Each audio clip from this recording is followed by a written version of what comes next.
Good morning बच्चों। ये हम सेकंड पार्ट स्टार्ट करेंगे अब। आज जो है फर्स्ट लेसन का ही। तो पहले पार्ट में मैंने आप बच्चों को जो है बताया था कि किस तरीके से पालमपुर के अंदर 450 कुल टोटल विलेज हैं और वहाँ पर जो है उनके पास 450 परिवारों में से केवल 80 फैमिलीज़ ऐसी हैं जिनके पास अपने खुद के जो है ज़मीनें हैं और बाकी जो अन्य जो वहाँ की फैमिलीज़ हैं वो किसी न किसी रूप में वो अपनी आजीविका कमाने के लिए उन किसानों के खेतों पर ही काम करने के लिए जाते हैं। ठीक है, तो इस तरीके से है। अब ये आगे जो है आज यहाँ से हम चैप्टर स्टार्ट करेंगे 4th पॉइंट से कि पालमपुर के जो किसान हैं, वहाँ पर भूमि का वितरण किस तरीके से है। ठीक है, देखिए पालमपुर के किसानों में भूमि किस प्रकार से वितरित है। वितरित मतलब डिस्ट्रीब्यूट, किस तरीके से डिस्ट्रीब्यूट हुई है वहाँ पर। देखो इसके लिए जो सबसे इम्पॉर्टेंट है ये डायग्राम जो यहाँ पर एक पिक्चर बना रखी है। ठीक है, इस पिक्चर में आप देख सकते हो बेटा कुछ जो है छोटे छोटे बॉक्स हैं इस तरीके से। ठीक है, कुछ जो है ऐसे मीडियम बॉक्स हैं और कुछ बड़े बड़े बॉक्स हैं। ठीक है, तो जो बिल्कुल छोटे हैं वो हैं निम्न किसान, जो ऐसे हैं बीच वाले हैं, जो जिनकी इतनी लैंड है वो है मंझोले बीच वाले किसान, और जो ये इस तरीके की जिनकी बड़ी बड़ी लैंड है वो हैं बड़े किसान। तो इस तरीके से जो है वहाँ पर पालमपुर में जो है टोटल पालमपुर के अंदर जैसे 450 परिवार हैं तो 150 परिवार ऐसे हैं बेटा जिनके पास ज़मीनें हैं ही नहीं। ठीक है, और वो ज़्यादातर वो किससे बिलोंग करते हैं, वो ज़्यादातर जो है SC ग्रुप है, यानी कि वो जो है शेड्यूल कास्ट है ज़्यादातर जिनके पास अपनी ज़मीनें नहीं हैं। जो बाकी परिवार है 240 फैमिलीज़, उनके पास भूमि तो है लेकिन वो 2 हेक्टेयर से भी कम क्षेत्रफल वाले जो है उनके पास ज़मीन के टुकड़े हैं, जैसे मैंने आपको ये बताया था। ठीक है, इस तरीके से ये 2 हेक्टेयर से भी कम ज़मीन है। तो भूमि के ऐसे टुकड़ों पर खेती करने के लिए किसान जो है उनके पास पर्याप्त जो है आमदनी भी नहीं होती है। और दूसरा बेटा जो छोटे छोटे लैंड होते हैं, छोटे छोटे भूमि के टुकड़े होते हैं, उन पर जो है हम आधुनिक तरीके से खेती करने का उन पर पॉसिबल नहीं होती है, क्योंकि मशीनें जो हैं वो बड़ी बड़ी ज़मीनों पर ही कामयाब तरीके से काम कर सकती हैं। छोटे छोटे टुकड़ों पर उनसे जो है काम ले पाना पॉसिबल नहीं होता है। फिर इसके बाद देखो बेटा यहाँ पर एक एग्जाम्पल दे रखा है। 1960 में एक किसान था गोविंद, उसके बारे में बता रखा है। जैसे गोविंद के पास जो है उसके पास 2.25 हेक्टेयर उसके पास ज़मीन थी। असंचित का मतलब होता है जिसमें जो है सिंचाई के प्रॉपर साधन उसके पास अवेलेबल नहीं थे। ठीक है, उसके 3 बेटे थे बेटा। यहाँ पर इस एग्जाम्पल में बेसिकली बताने की क्या बात है कि जब जो गोविंद था तो उसके पास जो है 2.25 हेक्टेयर भूमि थी, लेकिन आगे फिर जो है उसके जब गोविंद की मृत्यु हो जाती है कुछ समय के पश्चात, तो जो गोविंद के पुत्र होते हैं 3, उनके अंदर ये 2.25 हेक्टेयर भूमि जो है वो उनके तीनों के बीच में बराबर बांट दी जाती है। तो प्रत्येक के पास जो है 0.7 हेक्टेयर भूमि उनके पास आती है। तो पहले ही जो भूमि थी 2.25 हेक्टेयर, उससे ही उनका काम नहीं चल पा रहा था। इसके साथ साथ उनके पास एक भैंस भी थी जिससे वो उसका दूध वगैरह बेच करके उससे कुछ अतिरिक्त आय प्राप्त कर लेते थे। तभी उनका गुजारा बहुत मुश्किल से चल पा रहा था। लेकिन बाद में जब गोविंद के एक्सपायर होने के बाद जो है उस ज़मीन को 3 लड़कों के बीच में, 3 बेटों के बीच में जो है बांट दिया गया। तो उससे क्या हुआ, जो उसका 2.25 हेक्टेयर का जो उसकी भूमि थी वो छोटे छोटे 3 टुकड़ों में विभाजित हो गई। ठीक है, तो अब जो है उनके लिए और भी ज़्यादा डिफ़िकल्ट हो गया सर्वाइव करना, उस ज़मीन से जो है अपना काम चला पाना। इसलिए फिर गोविंद के बच्चे जो हैं, गोविंद के जो बेटे थे, वो ज़मीन से गुजारा नहीं चला पाते थे और वर्ष के कुछ भाग में उन्हें अतिरिक्त कार्य भी ढूंढना पड़ता था। अतिरिक्त कार्य का मतलब क्या है, जो आसपास के गाँव में मान लीजिए कहीं पर डेयरी उत्पादन का कार्य चल रहा है, या आप ये कह सकते हैं कहीं पर कोई खदानों में खुदाई का कार्य चल रहा है, कोई भी किसी भी अलग तरीके का कार्य जो कृषि से अलग हो। ठीक है, तो इस तरीके के काम में उन्हें जाना पड़ता था। ये यहाँ पर यूँ बता रखा है कि ये जो छोटे छोटे किसान हैं पालमपुर में मंझोले और बड़े किसानों के 60 परिवार हैं जो 2 हेक्टेयर से अधिक भूमि पर खेती करते हैं। कुछ बड़े किसानों के पास 10 हेक्टेयर या इससे भी अधिक भूमि है। ठीक है, ये बताया गया है यहाँ एग्जाम्पल में। उसके बाद बेटा एक ये डायग्राम बना करके इसी बात को सेम तरीके से शो किया गया है कि यहाँ पर देखो 36% जो है, यहाँ पे 36% जो है ऐसे छोटे किसान हैं जिनके पास 2 हेक्टेयर से भी कम भूमि है। दूसरी तरफ देखो यहाँ पर 80% जो है इस तरीके से किसान हैं जिनके पास 2 हेक्टेयर से अधिक जो है उनके पास जो है लैंड है। इस तरीके से यहाँ पर बताया गया है। ठीक है, तो टोटल जो है यहाँ 36% और यहाँ पर जो है 20%। तो ये सारा मिला करके ये बताने की कोशिश की गई है ये पूरे डायग्राम के थ्रू कि किस तरीके से जो है कृषि के क्षेत्र और कृषकों का वितरण, यानी कि कृषि योग्य जो भूमि है वो और कृषकों का जो वितरण है, यानी कि किसानों की जो संख्या है उसमें कितना ज़्यादा अंतर है, बहुत ज़्यादा। देखो ये यहाँ पर देखो छोटी सी ज़मीन है, ये थोड़े से किसान हैं और ये यहाँ पे ज़मीन दिखा रखी है सामने, ठीक है। ये यहाँ पर भी कृषकों की संख्या, यानी कि जो थोड़ी ज़मीनों पर बहुत ज़्यादा किसानों का अधिकार है, यहाँ पर ही सेम जो है 20% यहाँ पे कृषि क्षेत्र है, जबकि वहाँ पर किसानों की संख्या बहुत ज़्यादा है। तो इस तरीके से दिखाने की कोशिश की गई है यहाँ पे कि जो यहाँ पर पालमपुर में है वहाँ पर छोटे किसान जो है, यानी कि जिनके पास ज़मीन कम है, ऐसे किसानों की संख्या बहुत ज़्यादा है, ठीक है। इसके बाद देखो श्रम की व्यवस्था कौन करेगा। श्रम की व्यवस्था यानी कि भूमि के पश्चात, पहला तो ये भूमि का हमने पढ़ा कि भूमि किस तरीके से है डिवाइडेड उनके बीच में। उसके बाद भूमि के पश्चात जो है श्रम उत्पादन का दूसरा कारक होता है कि उत्पादन के लिए श्रम सबसे इम्पॉर्टेंट है। दूसरा, खेती में बहुत ज़्यादा परिश्रम की आवश्यकता होती है। छोटे किसान अपने परिवारों के साथ अपने खेतों में स्वयं काम करते हैं और इस तरह से वे खेती के लिए आवश्यक श्रम की व्यवस्था स्वयं ही कर लेते हैं। मझोले और बड़े किसान अपने काम करने के लिए दूसरे श्रमिकों को किराए पर लगाते हैं, ठीक है।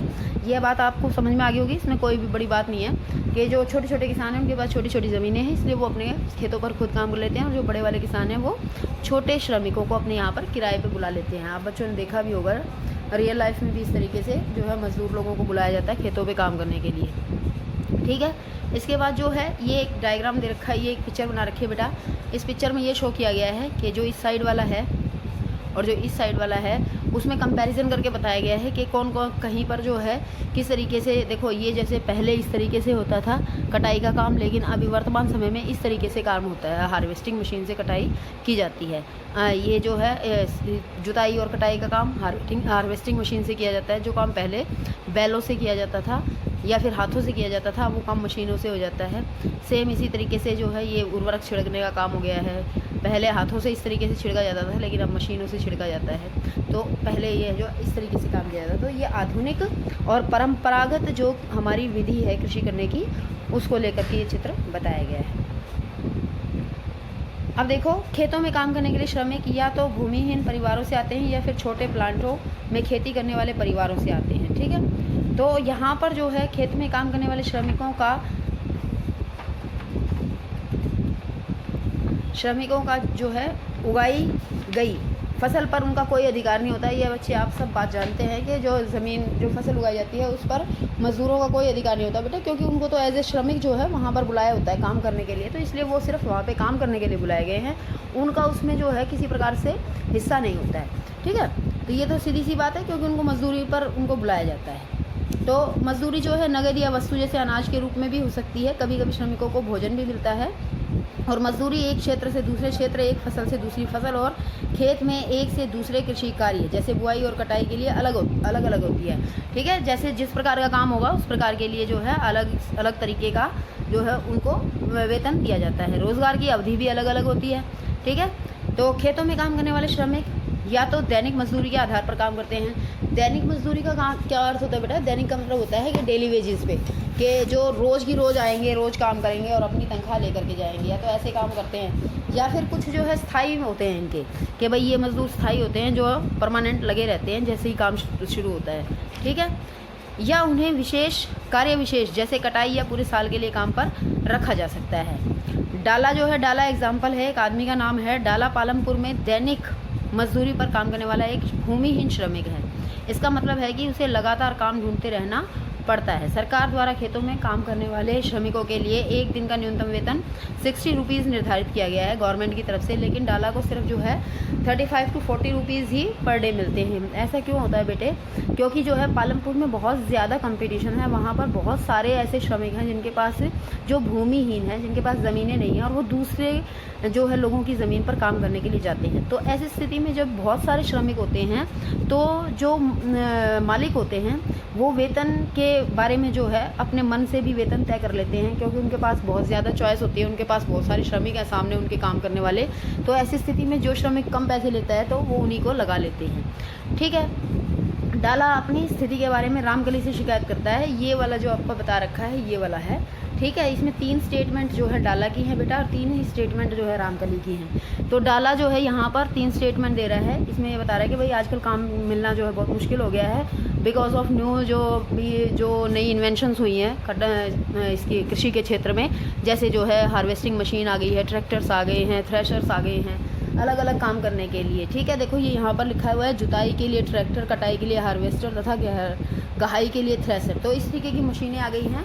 और यहाँ तक कि जो है कुछ लोग तो खरपतवार को भी हटाने के लिए, जो एक्स्ट्रा जो फसलों के अलावा जो फालतू की उग जाता है जो इसमें खेतों में, तो उसको हटाने के लिए खरपतवार नाशकों को भी छिड़कते हैं। तो इस तरीके से जो है उसके बाद फिर ये आगे कहता है, डाला गया था कि भाई मैंने जो है लास्ट ईयर 2000 रुपीज़ लिए थे, तो वो मुझे साहूकार से, ठीक है, वो मुझे वापस करने थे, लेकिन अभी तक मेरे पास कोई काम ही नहीं है, तो मैं उसके पैसे कैसे चुका पाऊँगा, और मेरे पास जो है 2 वक्त का खाने तक के भी पैसे नहीं है। सेम यहाँ पर जो है रामकली भी यही कह रही है कह रही है कि घनश्याम एक बड़ा किसान है और उसने अभी अभी एक हार्वेस्टर ख़रीदा है, इसलिए इस वर्ष कटाई के मौसम में हमें और भी कम काम मिलेगा। ठीक है, तो ये जो इनकी स्टेटमेंट्स है दोनों की, कहीं ना कहीं देखो बेटा, जितनी ज़्यादा मशीनों का प्रयोग किया जाता है, नो डाउट अगर मान लीजिए फसल बहुत ज़्यादा मात्रा में बढ़ गई है और किसान समृद्ध हैं, उनके पास बड़ी ज़मीनें हैं, तो वो जो है इस तरीके की मशीनों का ही प्रयोग करते हैं। लेकिन इससे लोगों को जो है बेरोज़गारी का शिकार होना पड़ता है, लोग जो है बेरोज़गारी का शिकार हो जाते हैं।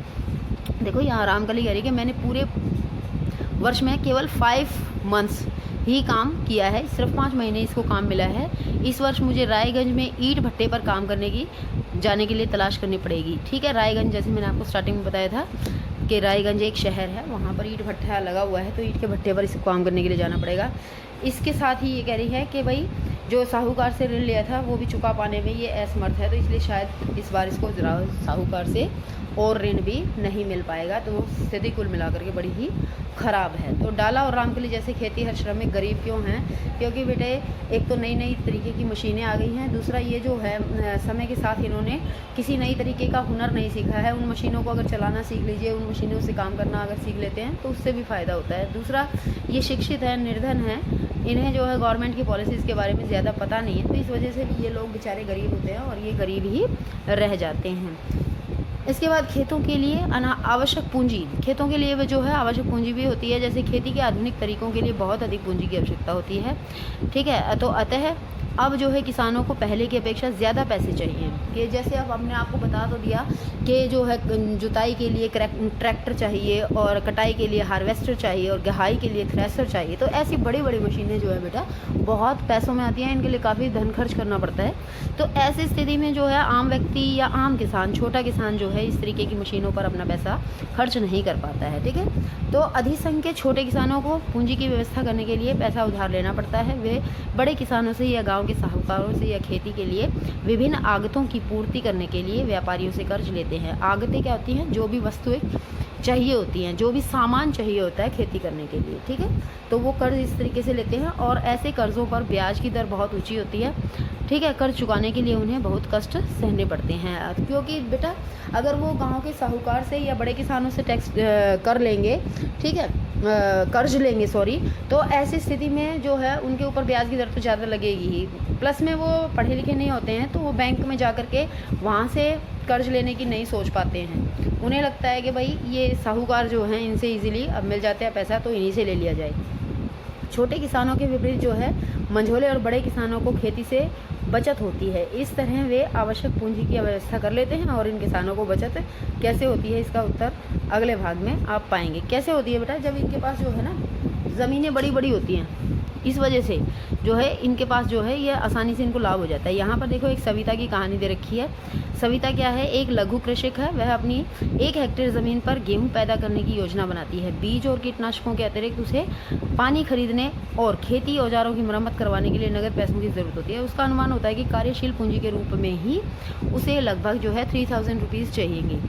इसके जो वो है उसके पास इतना पैसा नहीं है, इसलिए वो क्या करती है, एक बड़े किसान तेजपाल सिंह से वो है कर्ज ले लेती है। और उसको तेजपाल सिंह जो है इतने देखो 24% की दर से उस पर जो है 4 महीने के लिए कर्ज देने को तैयार हो जाता है, कि 24% की दर से जो है उसे जो है लेता है वो, तो जो ब्याज की एक बहुत ऊंची दर होती है बेटा। ठीक है, तो सविता जो है यह भी वचन दे देती है कि वो कटाई के मौसम में जब भी उसकी फसल तैयार हो जाएगी तो श्रमिकों के रूप में भी वो प्रतिदिन जो है उसके पास काम करने आएगी 35 रुपीज़ पर डे के हिसाब से।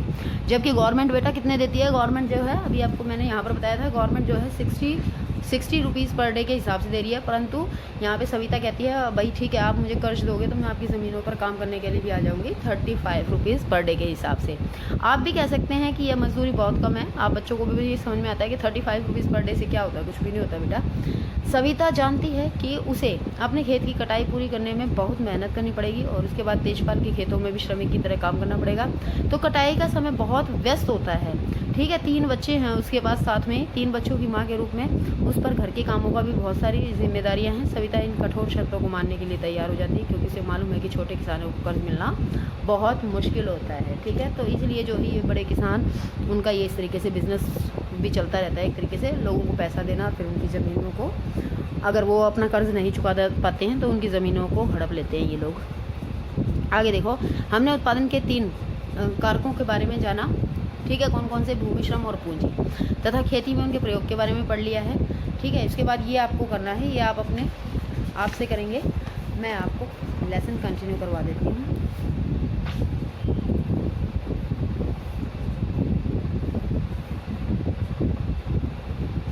देखो जो है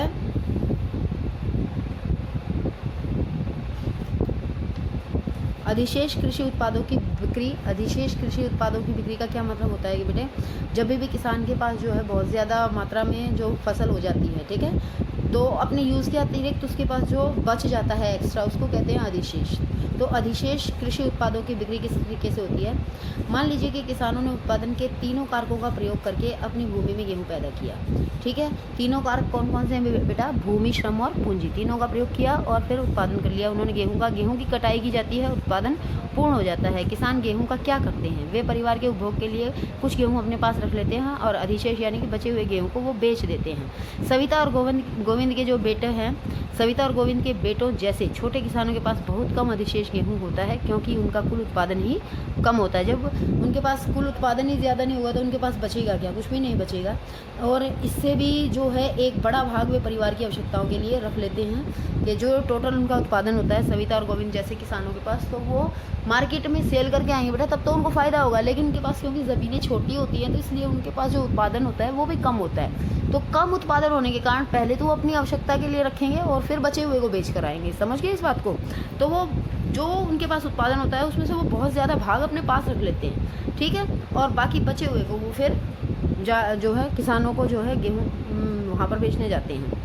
तो चित्र 1.1 में आप गेहूं से लदी बाजार जाती बैलगाड़ी देख सकते हैं। बाजार में व्यापारी गेहूं खरीद करके उसे आगे कस्बों और शहरों और दुकानदारों को बेच देते हैं। एक बड़े किसान तेजपाल सिंह को अपनी समस्त भूमि से 350 क्विंटल अधिशेष गेहूँ प्राप्त हुआ है, यानी कि उसने अपने फैमिली के लिए रख लिया है। उसके बाद जो है उसके पास 350 क्विंटल जो है एक्स्ट्रा बच गया है। इसके अतिरिक्त गेहूँ को वह रायगंज के बाजार में बेच देगा और अच्छी कमाई कर लेता है, ठीक है। तो तेजपाल सिंह इस कमाई का क्या करता है बेटा? जो वो क्या करेगा, देखो पिछले वर्ष तेजपाल सिंह ने अधिकांश जो है पैसा वो बैंक के खाते में जमा करवा दिया था और बाद में उसने उस पैसे का उपयोग जो है सविता जैसे किसानों को कर्ज देने के लिए किया था। जिन्हें जो है कर्ज की आवश्यकता होती है वो उनको कर्ज दे देता है, लेकिन वो देखो कैसे दोहरा फायदा कमाता है कि एक तरफ से तो देखो उसने जो बैंक में जो अपना पैसा जमा करवाया था उस पैसे पर उसको बैंक से ब्याज मिलता है। दूसरा, जो छोटे किसानों को वो पैसा ब्याज पर देता है, अगर वो उसको पैसे को चुका देते हैं तो फिर तो है ठीक, नहीं तो वो उनकी ज़मीन हड़प लेता है तो उसको वहाँ से भी फ़ायदा हो जाता है। तो इस तरीके से ये डबल फ़ायदा कमाते रहते हैं। और प्लस में जो है ये छोटे छोटे किसान जो है उनको फ्री के मज़दूरों की तरह बिल्कुल कम कम जो है मजदूरी पर वो उनको काम करने के लिए भी उनको मिल जाते हैं, ठीक है। तो बहुत इनको जो है फ़ायदा रहता है। देखो उसने बचत का उपयोग जो है अगले वर्ष की खेती के लिए कार्यशील पूंजी की व्यवस्था करने में भी किया। और इस वर्ष तेजपाल सिंह, कार्यशील पूंजी का मतलब क्या है बेटा? उसने बीज वगैरह खरीद लिए, ठीक है। जो तो बीज खरीद लिए, खाद खरीद ली, उर्वरक खरीद लिया, ये कार्यशील पूंजी गेम में आ जाएंगी, ठीक है। इस वर्ष तेजपाल सिंह ने बचत के पैसों से एक और ट्रैक्टर खरीदने की योजना बना रहा है वह, और दूसरे ट्रैक्टर से उसकी स्थिर पूंजी में वृद्धि हो जाएगी, ठीक है। तो ट्रैक्टर अगर खरीद लिया उसने तो उसके पास स्थिर पूंजी भी बढ़ गई है और कार्यशील पूंजी उसने खरीद ली तो उसका उत्पादन बढ़ जाएगा। दोनों ही चीज़ों से जो है उसका उत्पादन ऑटोमेटिकली बढ़ जाएगा। तो तेजपाल सिंह की भांति ही दूसरे बड़े और मंझोले किसान भी खेती के अधिशेष कृषि उत्पादों को ऐसे ही बेच देते हैं और कमाई के एक बड़े भाग को अगले मौसम के लिए पूंजी की व्यवस्था के लिए बचा लेते हैं। ठीक है, इस तरह वे अपने खेती के लिए पूंजी की व्यवस्था अपनी ही बचतों से कर लेते हैं। लेकिन जो कुछ किसान होते हैं वो बचत का प्रयोग किस लिए करते हैं बेटा? वो कुछ किसान जो है बचत का प्रयोग पशु खरीदने के लिए भी करते हैं। ठीक है, ट्रक खरीदने के लिए भी करते हैं और दुकान खोलने के लिए भी करते हैं। ठीक है, तो इस तरीके के कामों में अगर वो लोग कर रहे हैं तो इसका मतलब वो क्या कर रहे हैं? कृषि के अलावा अन्य गैर कृषि कार्यों में अपना पैसा लगा रहे हैं। तो वो उनसे भी पैसा लगा करके वहाँ से भी प्रॉफिट कमा सकते हैं। ज़रूरी नहीं है कि केवल खेती करने से ही आपको जो है खेती जो है आपकी आजीविका का कारण हो सकती है। आपका गुजारा चलाने के लिए खेती करनी है ऐसा नहीं है, उसके अलावा भी वो अन्य एक्टिविटीज़ भी करते हैं। तो अब देखो गैर कृषि क्रियाएं यानी कि नॉन एग्रीकल्चर एक्टिविटीज़ कौन कौन सी हैं जो की जाती है पालमपुर के लोगों से। जैसे मैंने आपको स्टार्टिंग में बताया था कि पालमपुर में जो है 75% लोग जो है कृषि कार्यों में लगे हैं, तो बाकी 25% लोग ऐसे हैं जो कृषि के अतिरिक्त अन्य कार्यों में लगे थे। तो अतिरिक्त कार्य कौन से हैं बेटा? अन्य सबसे पहला है डेयरी उत्पादन। ठीक है, तो डेयरी उत्पादन में क्या किया जाता है? देखो बहुत सारी भैंसें, बहुत सारे जो है पालतू पशुओं को जो है लोग क्या करते हैं, उनको पाल लेते हैं। पालमपुर में कई परिवार ऐसे हैं जो डेयरी के कार्य में लगे हुए हैं और वो भैंसों को कई तरह की घास और बरसात के मौसम में उगने वाले ज्वार और बाजरा जैसी चरी खिलाते हैं, यानी कि चीज़ें खिलाते हैं जिससे कि दूध को जिससे कि वो काफ़ी अच्छा उनसे दूध प्रोडक्ट उनसे दूध बनता है। उसके बाद जो है दूध को वो निकट के जो गांव है रायगंज में वहाँ पर उसको बेच जाते हैं। और शाहपुर शहर जो है उसके भी 2 व्यापारियों ने रायगंज में दूध संग्रहण एवं शीतलन केंद्र खोला हुआ है। दूध संग्रहण का मतलब बेटे जहाँ पर जो है दूध का मिल्क का जो है वो वहाँ पे स्टोरेज किया जा सके, और शीतलन केंद्र का मतलब होता है उसके अंदर जो है उसको फ्रीज़ किया जा सके, उसको स्टोर करके फ्रीज़ किया जा सके ताकि दूध और या दूध से बने हुए पदार्थ जो भी वो रखना चाहते हैं वो ख़राब ना हो। ठीक है, और इस तरीके से जो वो दूध है वो उसको जो है मॉर्निंग टाइम में जैसे जल्दी ही दूध निकाल लिया जाता है, लेकिन उसको दूर दूर के क्षेत्रों में फिर भी उसको आराम से उसको सेल कर पाते हैं बिकॉज ऑफ दिस फैसिलिटी। ठीक है, ये दूध संग्रहण और शीतलन केंद्र खोलने की वजह से वो ऐसा कर पाते हैं। फिर इसके बाद ये एक एग्जाम्पल दे रखा है कि किस तरीके से जो है किसान क्या क्या काम करते रहते हैं। उसके बाद देखो पालमपुर में लघु स्तरीय विनिर्माण का भी एक उदाहरण है कि कुछ लोग जो है पालमपुर में डेयरी के अतिरिक्त दूसरे काम में भी लगे हुए हैं। इस समय जो है पालमपुर में 50 से कम लोग जो है विनिर्माण कार्यों में लगे हुए हैं। शहरों और कस्बों में बड़ी फैक्ट्रियों में होने वाले विनिर्माण के विपरीत पालमपुर में विनिर्माण में बहुत सरल उत्पादन विधियों का प्रयोग होता है और उसे छोटे पैमाने पर भी किया जा सकता है। विनिर्माण कार्य जो है पारिवारिक श्रम की सहायता से अधिकतर घरों या खेतों में किया जाता है और श्रमिकों को कभी कभार किराए पर लिया जाता है। ये विनिर्माण का मतलब क्या होता है कि किसी भी तरीके से छोटा मोटा उद्योग धंधा खोल लेना और जिसमें जो है आप किसी भी कोई जैसे प्रोडक्शन करना, जैसे अचार बनाने का, पापड़ बनाने का है, या फिर जो है माचिस की तीलियाँ बनाने का, छोटे छोटे ऐसे उद्योग धंधे जिसमें कम श्रमिकों की आवश्यकता होती है, कम खर्च लगता है और उससे जो है इजीली उसको मार्केट में सेल करके और कुछ कमाई हासिल की जा सकती है। ठीक है, तो इस तरीके से भी जो है पालमपुर के जो है 50 से भी कम लोग जो हैं वो इस तरीके के कार्यों में भी लगे हुए हैं। फिर देखो बेटा इसके बाद अपने को यहाँ पर मिश्री लाल की कहानी और करीम की कहानी 2 एग्जाम्पल दे रखी है। मिश्री लाल जो है वो गन्ना पेरने वाली एक मशीन खरीदी है उसने जो बिजली से चलती है और उसे अपने खेत में लगा लिया है। पहले गन्ने को पेरने का काम वो बैलों की मदद से करता था, ठीक है। अब जो है उसे मशीनों से करना पसंद करते हैं, पर अब लोग जो है इसे मशीनों से करना पसंद करते हैं। तो इसलिए जो है मिश्री लाल दूसरे किसानों से भी गन्ना खरीद कर उससे गुड़ बना लेता है और गुड़ को फिर शाहपुर के व्यापारियों को बेच जाता है। इस प्रक्रिया से मिश्री लाल को थोड़ा बहुत एक्स्ट्रा जो है उसको इससे बेनिफिट हो जाता है, ठीक है। तो मिश्री लाल ने यहाँ पर मशीन की मदद ली और गुड़ जो है वो दूसरे किसानों से लेकर के काम करने लगे। इसके बाद देखो करीम की कहानी है। करीम ने गांव में ही एक कंप्यूटर केंद्र खोल लिया है, ठीक है। हाल ही के वर्षों में कई विद्यार्थी शाहपुर शहर के कॉलेज जाने लगे हैं। तो करीम ने देखा कि गांव के कई छात्र शहर की कंप्यूटर कक्षाओं में जाते हैं, इसलिए गांव में 2 महिलाओं के पास कंप्यूटर अनुप्रयोग में डिग्री थी। तो उसने जो है उन्हें काम पर भी अपने यहाँ लगाने का निश्चय कर लिया और उसने कंप्यूटर खरीदे और फिर बाज़ार में जो है घर में ही जो है उसने बाज़ार की ओर खुले बाहर के कमरे में अपनी कक्षाएं आरंभ कर दी और हाई स्कूल के छात्रों ने पर्याप्त संख्या में इन कक्षाओं में आना भी प्रारंभ कर दिया। तो अब जो है उसने अपनी भैंसा गाड़ी भी बना ली है। इसमें ये तो अलग, ये किशोर की कहानी इसमें आ गई थी, सॉरी। ठीक है, तो ये हो गई हमारी मिश्री लाल और करीम की कहानी। इसके बाद किशोर की कहानी देख लीजिए। किशोर कौन है? किशोर एक खेतीहर मजदूर है।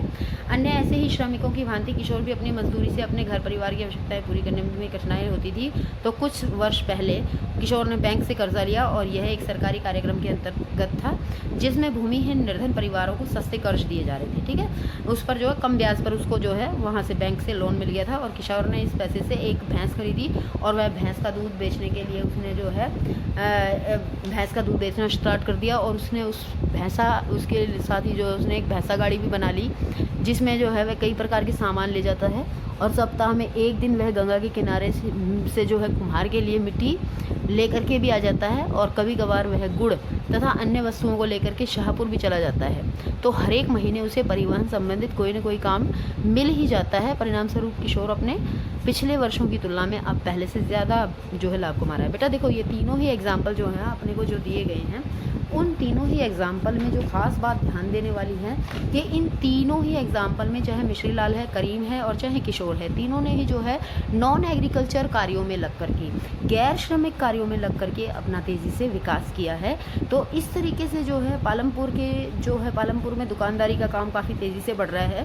ये यहाँ पर देखो, पालमपुर के दुकानदार जो है वो बहुत तेज़ी से दुकानदारी की तरफ भी उनका रुझान हो रहा है। पालमपुर में ज़्यादा लोग जो है वस्तु विनिमय नहीं करते हैं, व्यापार नहीं करते हैं। पालमपुर के व्यापारी के वे दुकानदार हैं जो शहरों के थोक बाज़ारों में कई प्रकार की वस्तुएं खरीदते हैं और उन्हें गांव में ला करके बेचते हैं। आप देखते हैं कि गांव में छोटे जनरल स्टोरों में चावल, गेहूँ, चावल, ये सब, मोमबत्तियाँ, इस प्रकार के कुछ कपड़े भी बिकते हैं। तो कुछ परिवारों ने, जिनके घर जो है बस स्टैंड के पास थे बेटा, उन्होंने इस तरीके की दुकानें खोल ली हैं और वे खाने पीने की चीज़ें भी अब बेचने लगे हैं। इसके बाद जो है परिवहन का एग्जाम्पल बता रखा है कि परिवहन भी है, तेज़ी से विकसित होता है परिवहन। ये एक क्षेत्रक है, परिवहन जो है तेज़ी से विकसित होता है एक क्षेत्रक। परिवहन देखो, जिसके पास जो है ट्रांसपोर्ट का अच्छे साधन होते हैं, उससे भी व्यापार, उससे भी तरक्की बढ़ती है।